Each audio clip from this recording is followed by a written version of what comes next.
चलिए, टॉपिक का नाम है इलास्टिसिटी ऑफ डिमांड। क्या होता है इलास्टिसिटी ऑफ डिमांड? सर याद है चैप्टर नंबर कौन सा है ये? 6। क्या कहता है इलास्टिसिटी ऑफ डिमांड? ध्यान से सुनना।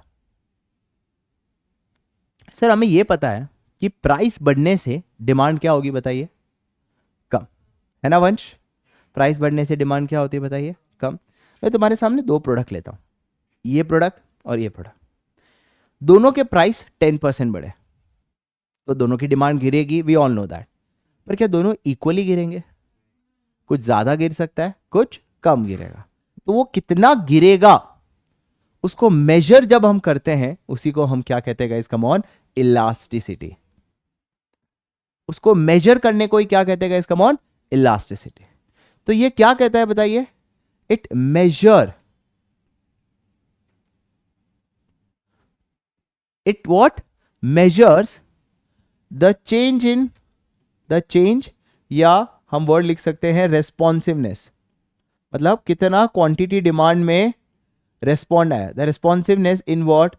Quantity demand due to change in, due to what? Change in. क्या क्या फैक्टर्स की वजह से चेंज होता है? इनमें 3 लिया है। ओन प्राइस, सेकेंड लिखा है इनकम ऑफ कंज्यूमर, और तीसरा लिखा है प्राइस ऑफ अदर गुड्स, जिसको हम बोलते थे क्रॉस प्राइस व्हाट? इफेक्ट। जिसको हम क्या बोलते हैं? Cross price effect. इसी को कहते हैं इलास्टिसिटी ऑफ डिमांड। क्या यहां तक क्लियर? इलास्टिसिटी का मतलब क्या होता है? मेजर करना। सर क्या मेजर कर रहा है? कितना डिमांड में चेंज है because of change in price, second income, तीसरा price of other goods, that is substitute और कॉम्प्लीमेंट्री। उसी को हम क्या बोलते हैं? Elasticity of demand. पिछले चैप्टर में हमने ये पढ़ा कि प्राइस बढ़ने से डिमांड गिरता है, पर कितना गिरता है वो कौन बताता है बताइए? Elasticity of demand. Is that clear guys? Okay guys, तो अभी तक हमने क्या पढ़ा? Cross price effect. Okay, cross price effect मतलब सब्स्टिट्यूट गुड्स की प्राइस बढ़ने से, समझो कि चाय और चाय नहीं, पेप्सी एंड कोक, अगर कोक की प्राइस बढ़ा तो ऑटोमेटिकली ये लोग पेप्सी की डिमांड करेंगे, बट कितनी करेंगे उसे क्या बोलते हैं? Elasticity. Catch is clear? Now how we gonna measure, but हम सिर्फ एक ही टॉपिक पढ़ने वाले हैं, which is price elasticity of demand. क्या पढ़ने वाले बताइए? Price elasticity of demand. इसका मतलब क्या हुआ सर? सर जो इसके अंदर हमने इलास्टिसिटी पढ़ा, तो इलास्टिसिटी कितने फैक्टर्स पे अफेक्ट करा? ओन प्राइस, मैंने ये कहा कि प्राइस इलास्टिसिटी और नॉर्मल इलास्टिसिटी में क्या फर्क है कि इलास्टिसिटी 3 फैक्टर्स पे इंपैक्ट करता है, price, income and price of related goods. But जब मैं सिर्फ प्राइस इलास्टिसिटी की बात कर रहा हूं तो ये खाली किसकी वजह से इंपैक्ट होगा बताइए? Change in own price. तो ये क्या मेजर करता है? It measures what? The change in quantity demand due to change in what? Own price. किसकी चेंज की वजह से बताइए? ओन प्राइस की चेंज की वजह से कितना चेंज आ रहा है क्वांटिटी डिमांड में, इसके बारे में कौन बताता है बताइए? Price elasticity of demand. क्या इज क्लियर? अब प्राइस इलास्टिसिटी ऑफ डिमांड का फॉर्मूला क्या होगा? तो क्योंकि ये मेजर करता है ना, तो इसका फॉर्मूला है percentage change in quantity demand upon percentage change in what? Price. Is that clear? क्या बोलता है ये? सर ये मेजर कर रहा है कि क्वांटिटी डिमांड में कितना चेंज है because of change in price, और इसका फॉर्मूला क्या है guys? Come on, percentage change in quantity demand upon percentage change in price. दो चीजें ध्यान रखना कि यहां मैं इस फॉर्मूला के बाहर क्या लिखने वाला हूं, माइनस। अब क्यों माइनस लिखने वाला हूं मैं अभी बता दूंगा। ये है इलास्टिसिटी ऑफ डिमांड का फॉर्मूला। चलो सभी लोग बताइए क्या है इलास्टिसिटी ऑफ डिमांड का formula, percentage change in quantity demand upon percentage change इन, फिर से percentage change in quantity demand upon. Now the question is sir इसके बाहर माइनस साइन क्यों लगाया जाता है, ध्यान से सुनना। दो क्वेश्चन यहां पे आने चाहिए। पहला, सर फॉर्मूला परसेंटेज फॉर्म में क्यों है, एंड दूसरा माइनस साइन आपने किस बात का लगाया। फर्स्ट चीज मैं बताता हूं, sir why it is in percentage form, मतलब अगर परसेंटेज फॉर्म में नहीं होगा तो किस फॉर्म में होगा बताइए, absolute form. What do you mean by absolute form, जैसा है वैसा। For example commodity A and commodity B, commodity A and commodity B दोनों का अज्यूम करो प्राइस में 10% का चेंज है, अज्यूम करो, ठीक है। बट इसका जो क्वांटिटी डिमांड पहले होता था 1000, प्राइस दोनों का गिरा है, अब वो क्वांटिटी डिमांड कितने से बढ़ गया 1500, मतलब कितना बढ़ा 500, कोई डाउट। और कमोडिटी बी का ओरिजिनल डिमांड 100 था, अब वो कितना बढ़ गया बताइए 200, तो ज्यादा कौन बढ़ा है, ये तो खाली 500 से बढ़ा और ये कितने से बढ़ा 100 से, तो ज्यादा एब्सोल्यूट फॉर्म में कौन सा बढ़ा है 500 बढ़ा है। तो फिर ज्यादा चेंज किस में है, ए में कि बी में, इट इज बी, क्योंकि एब्सोल्यूट फॉर्म आपको गलत इंटरप्रिटेशन दे रहा है। सर कैसे गलत इंटरप्रिटेशन दे रहा है, क्योंकि रुद्र देख जरूर ये 500 से बड़ा है और ये कितने से बड़ा है, तो अगर एब्सोल्यूट फॉर्म में कंपेयर करूं तो ए ज्यादा चेंज हुआ है, बट अगर तुम उसके बेस से कंपेयर करो तो वो खाली कितना परसेंट बढ़ा है बताइए 50%, और इसके बेस से कंपेयर करो तो ये खाली कितना परसेंट बढ़ा है बताइए, पूरा का पूरा 100%। सर कैसे, देख लो ना, 500 डिवाइडेड बाई 1000 इंटू 100, अरे यही करूंगा ना, 500 डिवाइडेड बाई 1000 इंटू 100, तो 0 0 कट, तो कितना परसेंट बढ़ा है खाली 50%। और इसका करो 100 डिवाइडेड बाई 100 इंटू 100, कितना हुआ 100%। तो एब्सोल्यूट फॉर्म में आपको ज्यादा अच्छे से समझ आ रहा है या परसेंटेज फॉर्म में, परसेंटेज, क्योंकि एब्सोल्यूट फॉर्म में आपका इंटरप्रिटेशन क्या हो जाएगा बताइए गलत। आया समझ। सेकेंड आता है कि सर आपने इधर नेगेटिव साइन क्यों लगाया भूल जाओ, नहीं लगाते नेगेटिव साइन, क्या होगा ध्यान से सुनना, नहीं लगा रहे नेगेटिव साइन, होगा क्या। सपोज कमोडिटी ए में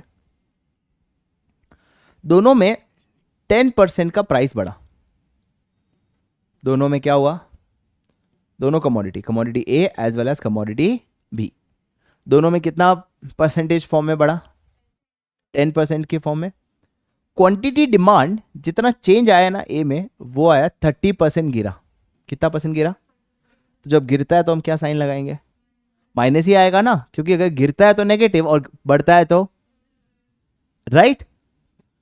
और यहां पे कितना गिरा 20%, मतलब दोनों में चेंज 10% ही हुआ, पर ज्यादा कौन गिरा और कम कौन गिरा, बी। तो आंसर कितना आ रहा है बताइए -3। तो तुम ये आंसर को छोड़ो, ज्यादा इलास्टिक कौन सा है, ए या बी, ए, क्योंकि ए में बड़ा चेंज है एज कंपेयर टू, हाँ या ना, क्योंकि ए में खाली ए में कितना चेंज है 30% और बी में खाली 20%। तो कहने का मतलब ए ज्यादा इलास्टिक है, इलास्टिक का मतलब चेंज होना, तो कौन ज्यादा चेंज हो रहा है, A as compared to what, B. Sir ये पता चला माइनस क्यों लगा है, या माइनस क्यों होगा, क्योंकि प्राइस बढ़ा तो डिमांड गिरता है, तो आंसर तुम्हारा नेगेटिव में आएगा ना, अरे हाँ या ना। बट अगर तुम इंटरप्रेट करो बेस्ड ऑन आंसर, तो ज्यादा बड़ा नंबर कौन सा है -2, बिकॉज नेगेटिव में छोटा नंबर ज्यादा बड़ा वैल्यू गिना जाता है।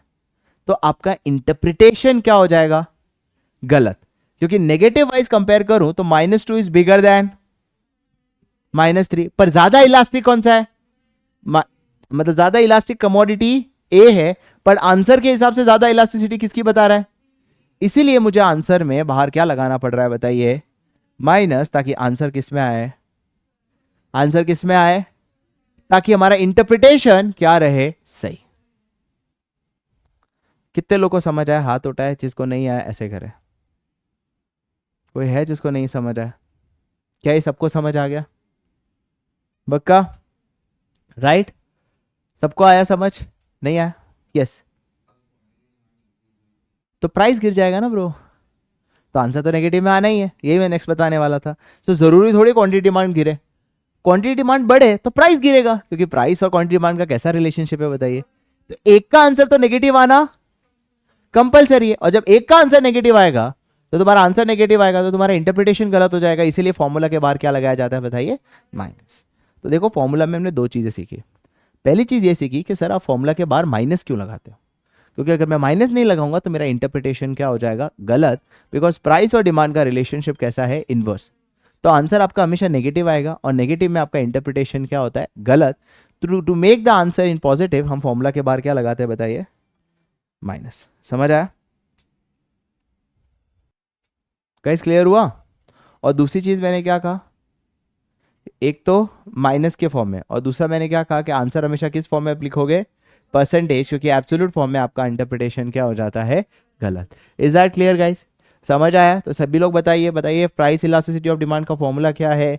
Percentage change in quantity demand upon percentage change इन, फिर से percentage change in upon percentage change in price. और फॉर्मूला जो होगा वो किस फॉर्म में होगा बताइए? माइनस। किस फॉर्म में? माइनस के फॉर्म में। क्यों? ताकि आंसर हमेशा इलास्टिसिटी ऑफ डिमांड का कैसा है? Positive. Is that clear guys? क्या यहां तक समझ आ गया? ग्रेट। नाउ अब हम ग्राफिकली समझेंगे कि इलास्टिसिटी क्या क्या टाइप की होती है। ठीक है, पहला इलास्टिसिटी हम समझेंगे जिसको कहते हैं perfectly elastic demand. Perfectly elastic demand. Graph बनाते हैं।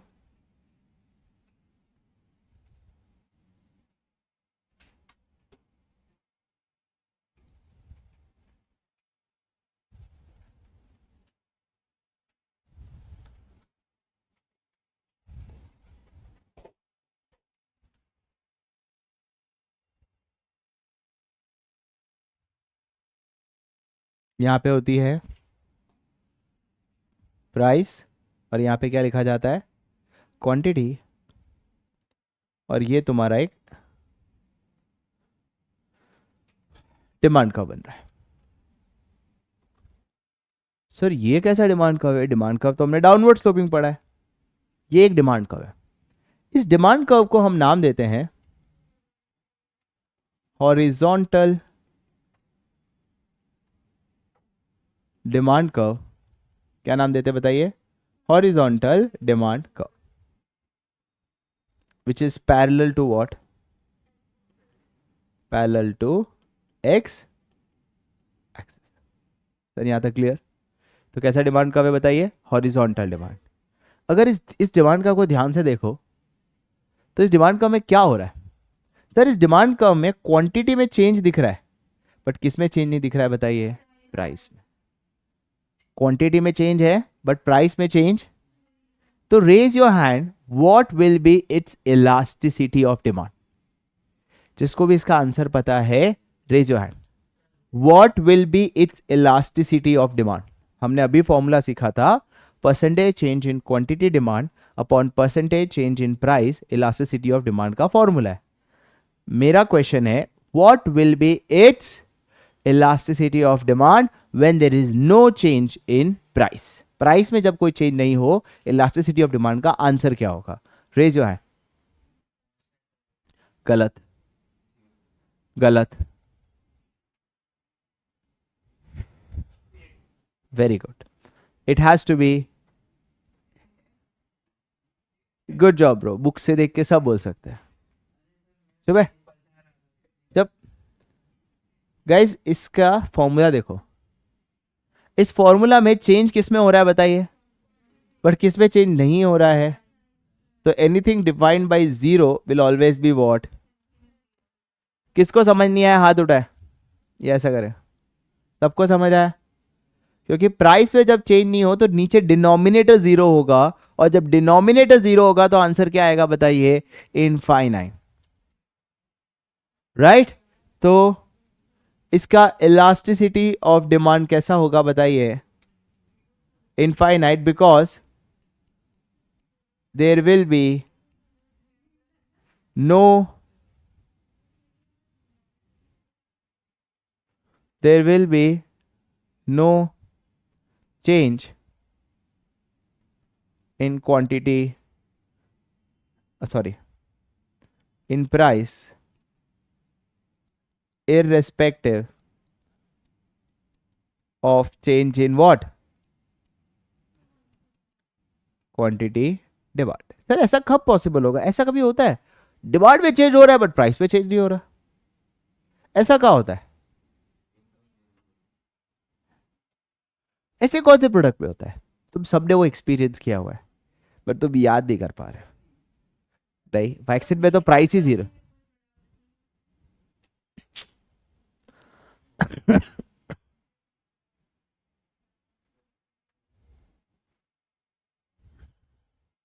The answer is your railway tickets, क्योंकि उसका प्राइस कौन फिक्स करता है, गवर्नमेंट। तो तुम्हारी दिवाली में हो या सीजन में हो या नॉन सीजन में हो, प्राइस तो हमेशा क्या रहने वाली है बताइए, सेम, क्योंकि गवर्नमेंट प्राइस को चेंज नहीं करता, राइट। अनलेस अभी आजकल जो शताब्दी आ चुकी है, जो कुछ स्पेसिफिक ट्रेड्स है जिसके अंदर थोड़ा प्राइस में डिफरेंशिएशन हमें दिखता है, उसको हटा दो, बाकी मेजर ट्रेड्स में प्राइस में कोई चेंज नहीं दिखेगा, चाहे दिवाली का सेल हो या ऑफ सीजन हो, प्राइस वैसे का वैसा ही रहता है। कभी सुना ट्रेन की टिकट में डिस्काउंट आया है या ट्रेन की टिकट के भाव बढ़ गए, नहीं, ये सब नहीं होता। Government will fix the price irrespective quantity demand बढ़े या घटे। समझ आया, इज दैट क्लियर। तो इसका स्लोप क्या होगा, चले देखते हैं ये कौन आंसर देगा। What will be it's slope, इसका स्लोप होगा जीरो। क्यों, क्योंकि स्लोप का फॉर्मूला होता है change in y upon change in x, और y एक्सिस पे क्या है बताइए, प्राइस। y एक्सिस पे क्या है, प्राइस, और प्राइस पे कोई चेंज नहीं होता है, तो आंसर क्या आने वाला है बताइए, ब्रो स्लोप तो यही है, यही है आंसर। इसकी इलास्टिसिटी ऑफ डिमांड इनफाइनाइट है और इसका स्लोप क्या है, जीरो। इलास्टिसिटी और स्लोप का आंसर हमेशा ऑपोजिट आएगा। क्यों, क्योंकि स्लोप प्राइस को ऊपर लेगा और क्वांटिटी को क्या लेगा, नीचे, क्योंकि वाई एक्सिस पे क्या है, प्राइस, एक्स एक्सिस पे क्या है, क्वांटिटी। तो यहां पे change in price upon change in quantity ले रहा है, और वहां पे क्या होता है, change in quantity upon change in price. तो जो इलास्टिसिटी का आंसर है, इसका एग्जैक्ट ऑपोजिट क्या होगा बताइए, स्लोप का आंसर। तो इसका स्लोप हमेशा क्या होगा बताइए, इनफाइनाइट। सर ये पूरा समझ आया, परफेक्टली इलास्टिक डिमांड कर्व, जिसका डिमांड कर्व कैसा होता है, हॉरिजॉन्टल। इसकी इलास्टिसिटी ऑफ डिमांड क्या होगी, infinite. And third, there will be no change in price irrespective of change in what, quantity demand. And क्या होगा इसका स्लोप बताइए, zero. Is that clear. Sir इसका एक और एक भी होता है, हाँ।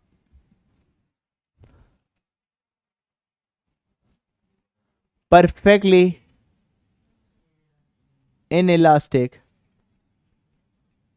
demand curve।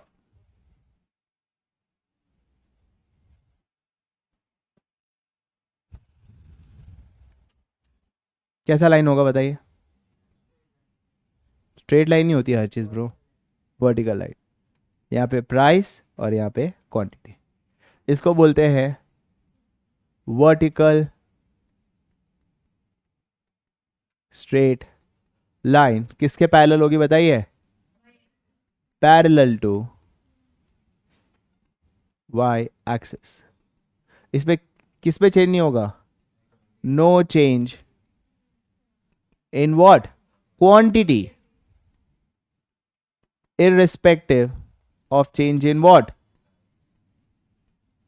सर ये सबको समझ आया, कोई है जिसका नहीं समझ आया प्लीज हाथ उठाए।